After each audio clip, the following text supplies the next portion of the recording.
ಅಭೂ, ಅವನು ಗುಣಪೂರ್ಣ ಅಲ್ಲ, ಎಲ್ಲ ದೋಷಭರಿತನಾಗಿದ್ದಾನೆ ಅಂತ. ಆ ರೀತಿ ಹೇಳಿದರೆ ಏನಾಗ್ತದೆ? ಅಲ್ಲೇ ಉಪನಿಷತ್ತಿನಲ್ಲಿ ಹೇಳಿದ್ದಾರೆ, ಯಾರು ಭೂಹು ಗುಣಪೂರ್ಣ ಎಂಬುದಾಗಿ ಭಗವಂತನನ್ನು ಉಪಾಸನೆ ಮಾಡ್ತಾರೆ ಅವರಿಗೆ ಭಗವಂತ ಸಕಲ ರೀತಿಯ ಎಲ್ಲ ರೀತಿಯಿಂದಲೂ ರಕ್ಷಣೆ ಕೊಡ್ತಾನೆ, ಎಲ್ಲ ರೀತಿಯಿಂದಲೂ ರಕ್ಷಣೆ ಕೊಡ್ತಾನೆ. ಅದೇ ಅಭೂಹು ಅಂತ ಯಾರು ಉಪಾಸನೆ ಮಾಡ್ತಾರೆ ಅಸುರರು, ಅವರಿಗೆ ದುಃಖವನ್ನು ಕೊಡ್ತಾನೆ. ಹೀಗಿದೆ. ಆದ್ದರಿಂದ ಹೇಳ್ತಾರೆ, ಸರ್ವಭೂತ ಸ್ಥಿತಂ ವ್ಯೋಮಾಂ ಭಜತಿ ಏಕತ್ವ ಆಸ್ಥಿತ. ಎಲ್ಲ ಕಡೆಗೂ ಕೂಡ ಸಕಲ ಗುಣ ಪರಿಪೂರ್ಣ ಸರ್ವರಕ್ಷಕ ಅಂತ ಎಂಬುದಾಗಿ ಭಗವಂತನನ್ನು ಯಾರು ಏಕತ್ವ ಆಸ್ಥಿತ, ಆ ರೂಪಗಳಲ್ಲಿ ಭೇದವೇ ಇಲ್ಲ. ಈ ರೂಪ ನನಗೆ ರಕ್ಷಕ ಆಗಿದೆ, ಈ ರೂಪ ರಕ್ಷಕ ಆಗಿಲ್ಲ. ನಾನು ರಾಮನನ್ನು ರಾಮ ರಾಮ ರಾಮ ಅಂತ ಕೂತ್ಕೊಳ್ತೇನೆ, ಮತ್ತು ನರಸಿಂಹದೇವರನ್ನು ನಾನು ಆಲೋಚನೆ ಮಾಡಲ್ಲ, ಅವರು ರಕ್ಷಣೆ ಮಾಡೋದಿಲ್ಲ. ಹಾಗೆ ಹೇಳಿಬಿಟ್ರೆ ಕೆಲವರಿಗೆ ರಾಮ ಬೇಕು, ಕೆಲವರಿಗೆ ನರಸಿಂಹ ಬೇಕು, ಒಬ್ಬೊಬ್ಬರಿಗೆ ಒಂದೊಂದು ಬೇಕಾಗ್ತದೆ. ಆ ಭಾವನೆ ಮಾತ್ರ ರಾಮ ಬೇಕು ನರಸಿಂಹ ಬೇಡ, ಅಥವಾ ನರಸಿಂಹ ಬೇಕು ರಾಮ ಬೇಡ, ಅದು ಮಾತ್ರ ಕೊಡುದು. ಏಕತ್ವ ಆಸ್ಥಿತ, ಅದರಲ್ಲಿ ಆ ವಿಲಕ್ಷಣೆ ತಿಳ್ಕೊಳ್ಬಾರ್ದು. ರಾಮ ನರಸಿಂಹ ಬೇರೆ ಬೇರೆ ಅಲ್ಲ, ಇಬ್ಬರೂ ಕೂಡ ನಮಗೆ ರಕ್ಷಣೆ ಮಾಡ್ತಕ್ಕಂಥವ್ರು.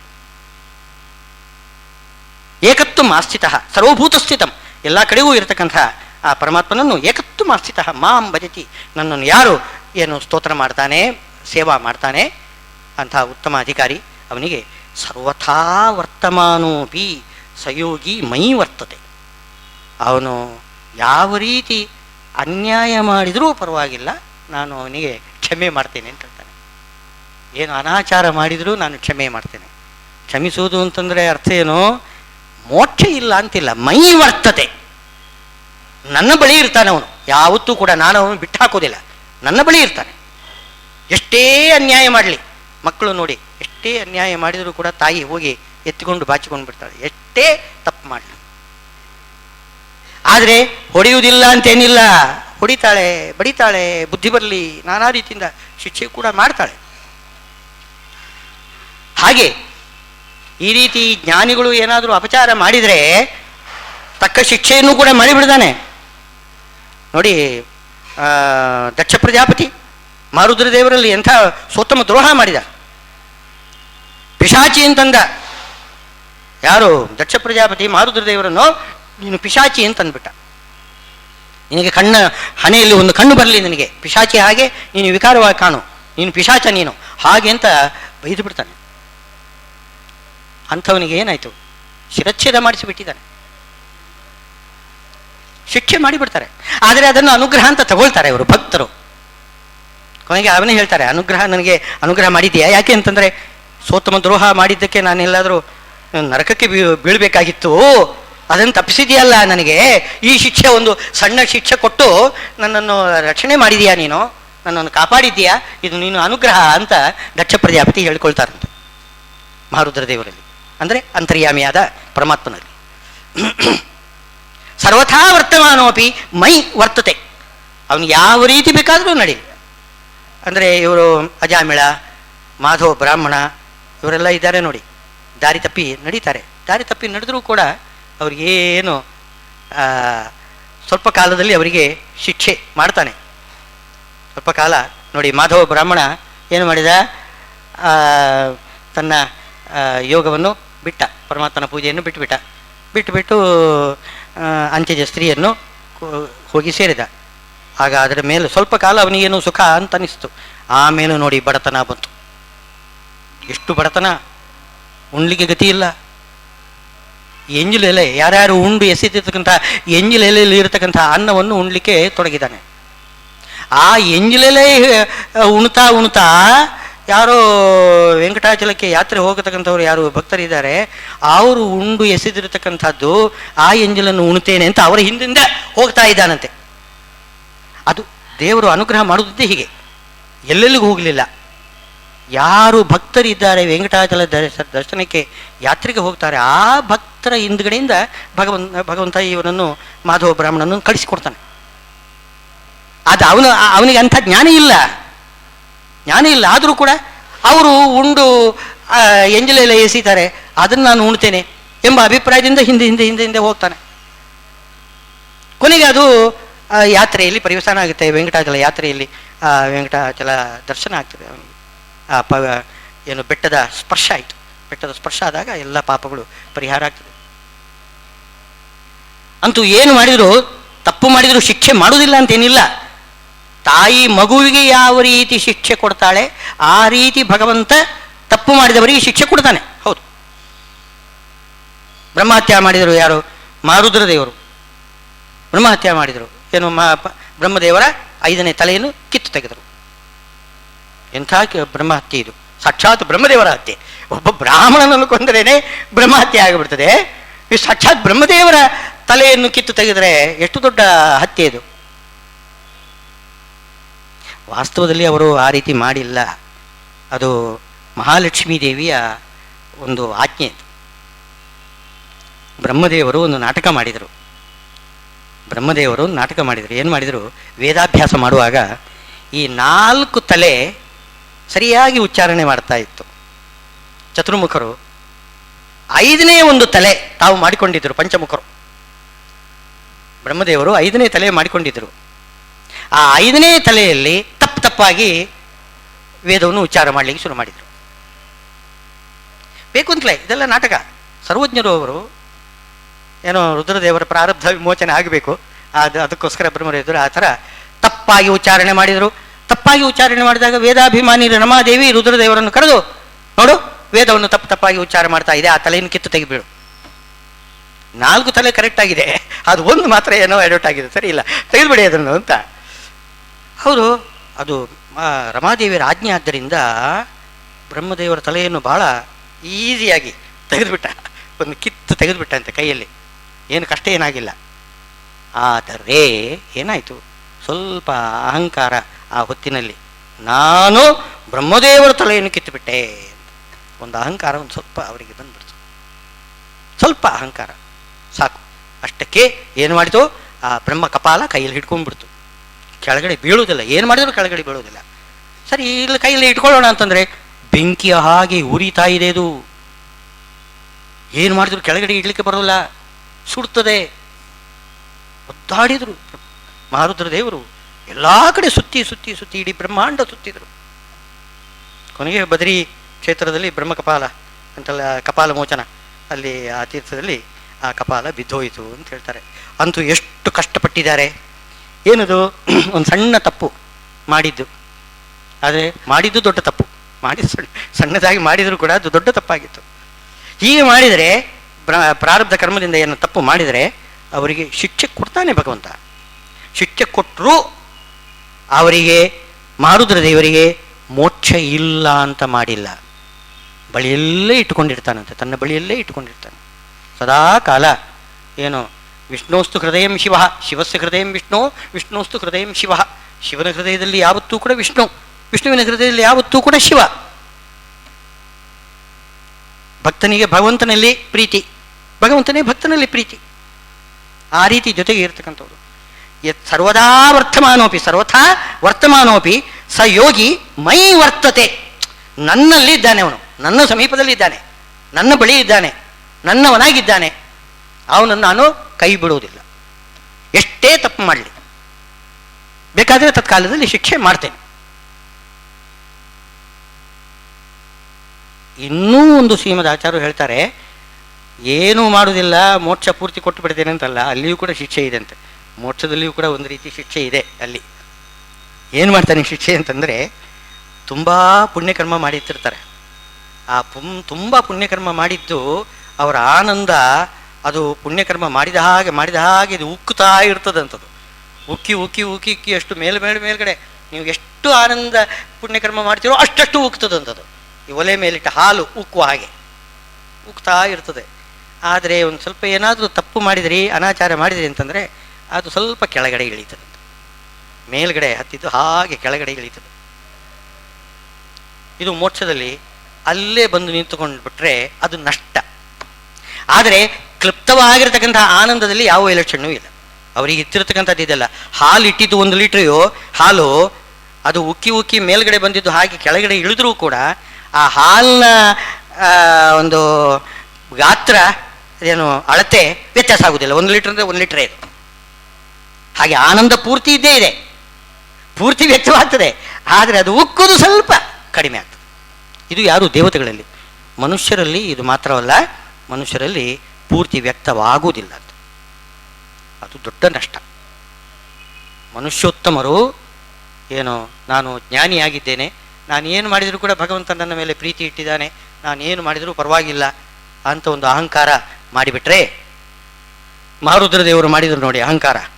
ಅಂಬರೀಷ ರಾಜನ ಮುಂದೆ ದರ್ಪ ತೋರಿಸಿದರು. ಅಂಬರೀಷನಿಗೆ ಸುದರ್ಶನ ಚಕ್ರ ಕೊಟ್ಟಿದ್ದಾನೆ ಭಗವಂತ. ಏನು, ನಾನೇನು ಕಡಿಮೆನಾ? ಅಂಥ ಸುದರ್ಶನ ಚಕ್ರ ಇದ್ರೇನಾಯಿತು, ನಾನೂ ಕೂಡ ವಿಷ್ಣು ಭಕ್ತ. ಒಂದು ಅಹಂಕಾರ ಸ್ವಲ್ಪ ಬಂದ್ಬಿಡ್ತು ಮಾರುದ್ರ ದೇವರಿಗೆ. ನಾನು ವಿಷ್ಣು ಭಕ್ತ, ನನಗೇನು ಮಾಡುವುದಿಲ್ಲ ಸುದರ್ಶನ ಚಕ್ರ ಅಂತಂತ ಅಂಬರೀಷ ರಾಜನನ್ನು ಕೊಲ್ಲಿಕ್ಕೆ ಅಂತ ಒಂದು ಕೃತ್ರಿಮ ದೇವತೆಯನ್ನು ಸೃಷ್ಟಿ ಮಾಡಿ ಕಳಿಸಿಕೊಟ್ರಂತೆ. ಆದರೆ ಬಿಡಲಿಲ್ಲ. ಸುದರ್ಶನ ಚಕ್ರ ಇವರನ್ನೇ, ದುರ್ವಾಸರನ್ನೇ ಬೆನ್ನಟ್ಟಿಸಿಕೊಂಡು ಬಂದ್ಬಿಡ್ತು. ಹೀಗೆ ದುರ್ವಾಸರಿಗೆ ಆ ರೀತಿ ಒಂದು ಅಹಂಕಾರ ಬಂದಿದೆ ನೋಡಿ. ಅದೇ ಥರ ಕೆಲವೊಮ್ಮೆ ಅಹಂಕಾರ ಬಂದ್ಬಿಡ್ತದೆ. ಆ ಅಹಂಕಾರದಿಂದ ಮನುಷ್ಯೋತ್ತಮರು ಏನಾದರೂ ತಪ್ಪು ಮಾಡಿದರೆ ಮೋಕ್ಷದಲ್ಲಿ ಆನಂದ ಅವ್ರಿಗೆ ಕ್ಲುಪ್ತವಾಗಿರ್ತಕ್ಕಂಥದ್ದೆಯಲ್ಲ, ಅದು 100% ಏನೋ ವ್ಯಕ್ತವಾಗುವುದಿಲ್ಲ, ಸ್ವಲ್ಪ ಕಡಿಮೆ ಆಗ್ತದೆ, ಪೂರ್ತಿ ವ್ಯಕ್ತವಾಗುವುದಿಲ್ಲ. ದೇವತೆಗಳಿಗೆ ಪೂರ್ತಿ ವ್ಯಕ್ತವಾಗ್ತದೆ, ಆದರೆ ಅದರ ಉನ್ನಾಹ ಅಂತ ಹೇಳ್ತಾರೆ, ಉಕ್ಕುವುದು, ಅದು ಸ್ವಲ್ಪ ಕಡಿಮೆ ಆಗ್ತದೆ. ಇದನ್ನು ಇಟ್ಟುಕೊಳ್ಳೇಬೇಕು ಅಂತ ಶ್ರೀಮದ್ ಆಚಾರ್ಯರು ಇಲ್ಲಿ ವಿಶೇಷ ಹೇಳ್ತಿದ್ದಾರೆ. ಅಂತೂ ಸಯೋಗಿ ಮೈ ವರ್ತತೆ, ಅವನಿಗೆ ಮೋಕ್ಷ ಇಲ್ಲ ಅಂತಿಲ್ಲ, ಮೋಕ್ಷವನ್ನಂತೂ ಕೊಟ್ಟೇ ಕೊಡ್ತೇನೆ ಅಂತಂತಾರೆ. ಅದನ್ನು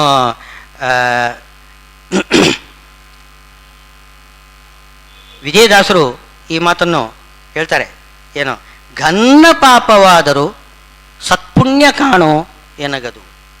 ಘನ್ನ ಪಾಪ ನಾನು ಮಾಡಿರಬಹುದು, ದೊಡ್ಡ ಪಾಪ ಮಾಡಿದರು, ಅದು ಸತ್ಪುಣ್ಯ ಆಗಿಬಿಡ್ತದಂತೆ. ಸರ್ವಥಾ ವರ್ತಮಾನೋಪಿ ಮೈ ವರ್ತತೆ. ಇದಕ್ಕೆ ಭಾಷ್ಯ ಅವರು ಬರೆಯುವುದು.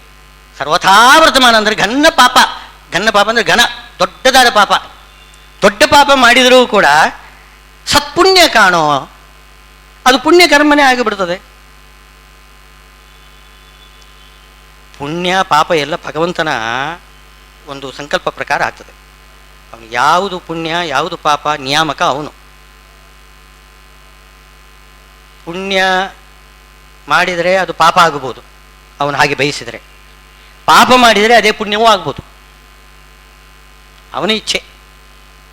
ಹಾಗಿರುವಾಗ ಇಂಥ ಅಪರೋಕ್ಷ ಜ್ಞಾನಿಗಳು, ಭಕ್ತರು, ವ್ಯಾಪ್ತೋಪಾಸಕರಾಗಿರ್ತಕ್ಕಂಥವ್ರು, ದೊಡ್ಡವರು, ಅವರೇನಾದರೂ ಪಾಪ ಕರ್ಮ ಮಾಡಿದರೆ ಅದು ಪುಣ್ಯನೇ.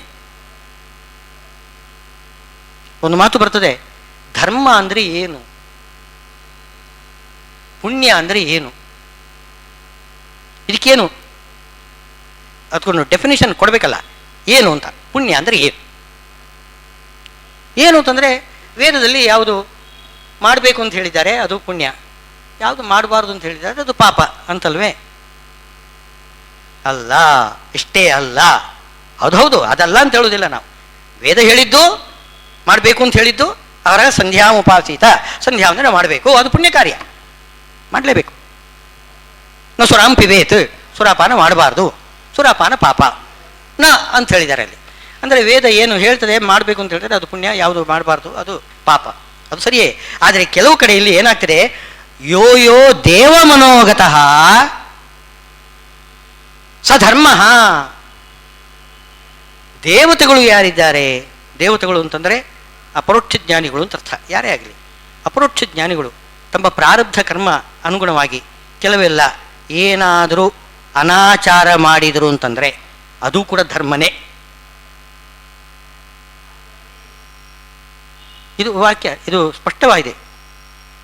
ಈಗ ಮಾಧವ ಬ್ರಾಹ್ಮಣ ಅಜಾಮಿಳ ಮಾಡಿರ್ತಕ್ಕಂಥದ್ದು ಅಧರ್ಮ ಅಲ್ಲ, ಅದು ಧರ್ಮನೇ. ಅದನ್ನೇ ನಾವು ಮಾಡಿದರೆ ಅಧರ್ಮ, ನಮಗೆ ನರಕಕ್ಕೆ ತಳ್ತಾನೆ. ಅವ್ರಿಗೇನು ಮಾಡಿಲ್ಲ ನೋಡಿ, ಅಜಾಮಿಳನಿಗೆ ಅವರಿಗೇನು ಮಾಡಿಲ್ಲ.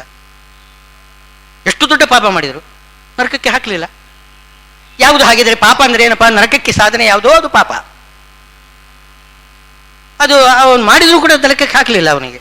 ಕಾರಣ ಏನು, ಅದು ಧರ್ಮ. ಅದು ಯೋ ಯೋ ದೇವ ಮನೋಗತಃ ಸಧರ್ಮ. ಆದ್ದರಿಂದ ಇದನ್ನೇ ವಿಜಯದಾಸರು ಘನ್ನ ಪಾಪವಾದರೂ ಸತ್ಪುಣ್ಯ ಕಾಣೋ, ಅದು ಪುಣ್ಯ ನಾನು ಮಾಡಿದ್ದು, ಉಳಿದವರು ನೀವೆಲ್ಲ ಮಾಡಬಾರ್ದು. ಅವರು ದೇವರೊಂದಿಗೆ ಮಾತಾಡ್ತಾ ಇದ್ದಾರೆ, ನಮ್ಮೊಂದಿಗಲ್ಲ, ದೇವರೊಂದಿಗೆ ಮಾತಾಡ್ತಾ ಇದ್ದಾರೆ. ಏನು? ಘನ್ನ ಪಾಪವಾದರೂ ಸತ್ಪುಣ್ಯ ಕಾಣೋ ಎನಗದು, ನಿನ್ನ ಪಾದ ಕಂಡ ಮೇಲೆ ಅನ್ಯ ಪ್ರಪಂಚ ಉಂಟೆ.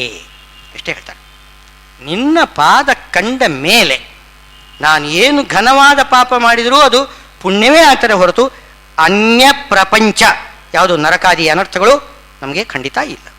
ನಿನ್ನ ಪ್ರಪಂಚ ಯಾವುದೇ ಅದೇ ಪ್ರಪಂಚ, ಯಾವುದು ಮೋಕ್ಷ, ಅದೇ ನನಗೆ ನಿಶ್ಚಿತ. ಅನ್ಯ ಪ್ರಪಂಚ ನಮಗಿಲ್ಲ. ಸರ್ವಥಾ ವರ್ತಮಾನೋಪಿ ಸಹ ಮೈಯೇ ವರ್ತತೆ ಅಂತನ್ನೋದಕ್ಕೆ ಸರಿಯಾದ ಭಾಷ್ಯ ಬರೆದಿದ್ದಾರೆ ಅವರು ವಿಜಯದಾಸರು. ರನ್ನ ದೇವ ವಿಜಯ ವಿಠಲ ಇನ್ನು ಸಂಶಯವ ಮಾಡೆ ಎನ್ನ ಚಿಂತೆ ಅನುದಿನ ನಿನ್ನದಲ್ಲವೇನೋ ರಂಗ. ರನ್ನ ದೇವ ದೇವತೆಗಳಲ್ಲಿ ರನ್ನ ನೀನು. ಇದು ಇಂಥ ಗುಣ ಇನ್ನೊಳಿಗೆ ಇಲ್ಲ. ಬೇರೆ ದೇವತೆಗಳಿಗೆ ಏನಾದರೂ ತಪ್ಪು ಮಾಡಿಬಿಟ್ರೆ ತಕ್ಷಣ ಶಿಕ್ಷೆ ಮಾಡಿಬಿಡ್ತಾರೆ, ಅನರ್ಥವೇ ಆಗಿಬಿಡ್ತದೆ. ಬೇರೆ ದೇವತೆಗಳನ್ನು ಪೂಜಾ ಮಾಡುವಾಗ ಏನಾದರೂ ವ್ಯತ್ಯಾಸ ಆಗಿಬಿಟ್ರೆ. ಆದರೆ ಪರಮಾತ್ಮನಲ್ಲಿ ಭಕ್ತಿಯಿಂದ ಪೂಜೆ ಮಾಡ್ತಕ್ಕಂಥವನು, ಅದರಲ್ಲಿಯೂ ಕೂಡ ಅವನ ಪಾದವನ್ನು ಕಣ್ಣಾರೆ ಕಂಡವನು ಏನು ತಪ್ಪು ಮಾಡಿದರೂ ಅವನಿಗೆ ಇದಿಲ್ಲ, ಏನು ಶಿಕ್ಷೆ ಇಲ್ಲ, ಅವನು ಮಾಡಿದೆಲ್ಲ ಪುಣ್ಯ ಆಗ್ಬಿಡ್ತದೆ. ರನ್ನ ದೇವ ವಿಜಯ ವಿಠಲ ಇನ್ನು ಸಂಶಯವ ಮಾಡೇ, ನಾನು ಸಂಶಯ ಮಾಡುವುದಿಲ್ಲ ನಾನು ಅಂತ ಹೇಳ್ತೇನೆ, ನನಗೇನು ಸಂಶಯವಿಲ್ಲ. ಎನ್ನ ಚಿಂತೆ ಅನುದಿನ ನಿನ್ನದಲ್ಲವೇನೋ, ನಾನು ಯಾಕೆ ಸಂಶಯ ಮಾಡಬೇಕು? ಎನ್ನ ಚಿಂತೆ ನನಗಿಲ್ಲ, ನನ್ನ ಬಗ್ಗೆ ನಾನು ಚಿಂತೆ ಮಾಡ್ತಾನೇ ಇಲ್ಲ, ಎಲ್ಲ ನಿನಗೆ. ಎನ್ನ ಚಿಂತೆ ನಿನ್ನದು.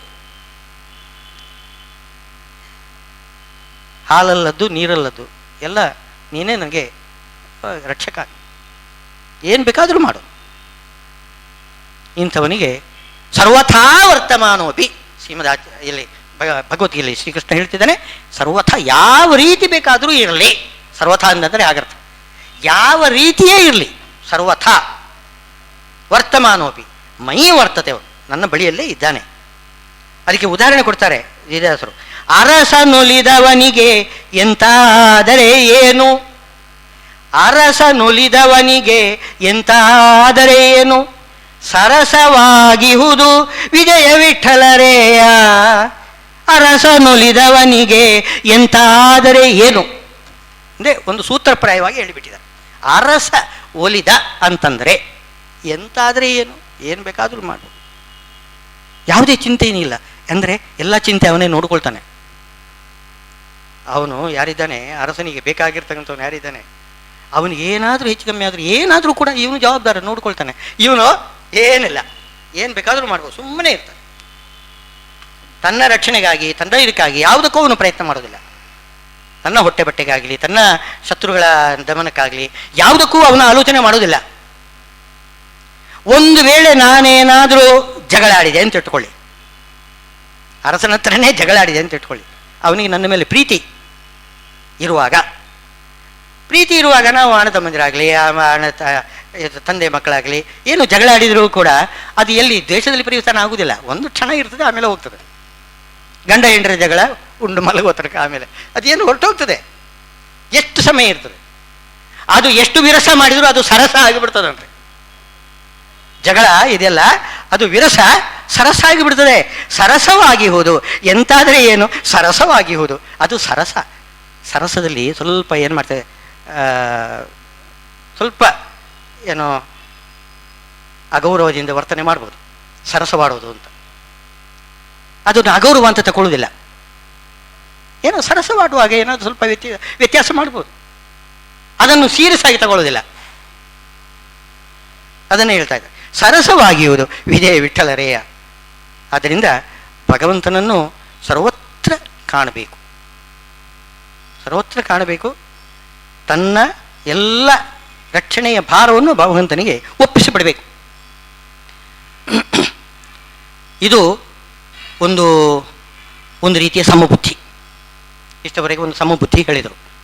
ಎಲ್ಲ ಕಡೆ ಇರತಕ್ಕಂತಹ ಭಗವಂತನ ರೂಪಗಳಲ್ಲಿ ವೈಲಕ್ಷಣ್ಯವನ್ನು ಕಾಣದೆ ಅವನನ್ನು ಭಗವಂತನನ್ನು ಆರಾಧನೆ ಮಾಡಬೇಕು. ಅವನಿಗೆ ತನ್ನನ್ನು ತಾನು ಸಮರ್ಪಣೆ ಮಾಡಬೇಕು.